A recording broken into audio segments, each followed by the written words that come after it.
You are not a weak vessel. You are the vessel that carries the world. The first man walked with God, but in the stillness of perfection, something was missing. Not a helper, not a servant, a reflection. She was not made from dust, but from life. Not from below, but from the side.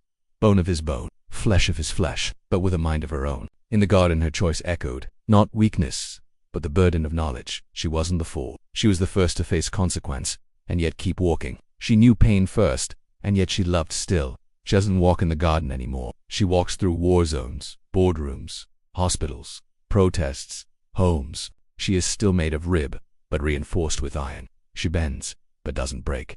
She weeps, but rises louder. She builds, she protects, she leads, she carries. When man saw her, he didn't say, servant, he said. Finally, love was not born in a kiss. Love was born in recognition. This is bone of my bone, flesh of my flesh.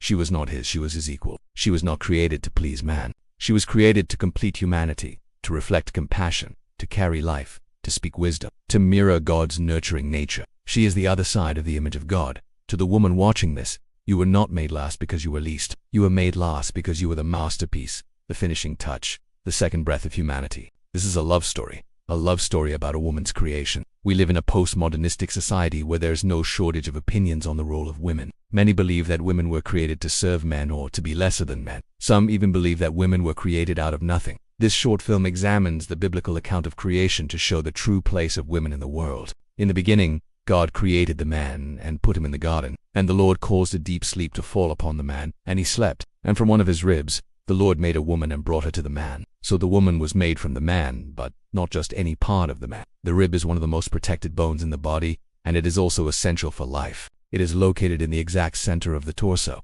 which symbolizes her central role in the creation of humanity. The rib was taken from the man while he was sleeping, symbolizing that the woman was created without causing harm or pain. Also, the rib was not discarded, but transformed into a living, breathing being. This shows the incredible power and creativity of the God who made her. The woman was not made from the dust of the ground like the man was, but from the man himself. She was made to be his helper, but not his servant. The Hebrew word for helper in Genesis 2:18 is Ezer, which means strong and powerful. The woman was created as a strong and capable partner for the man. In the garden, the woman had the opportunity to choose to sin and disobey God, just as the man did. She chose to listen to the serpent and eat from the tree of the knowledge of good and evil. She could have blamed the man for tempting her, but instead she took responsibility for her actions. In doing so, she became the first to experience pain and suffering as a result of sin. But despite this, she still loved God.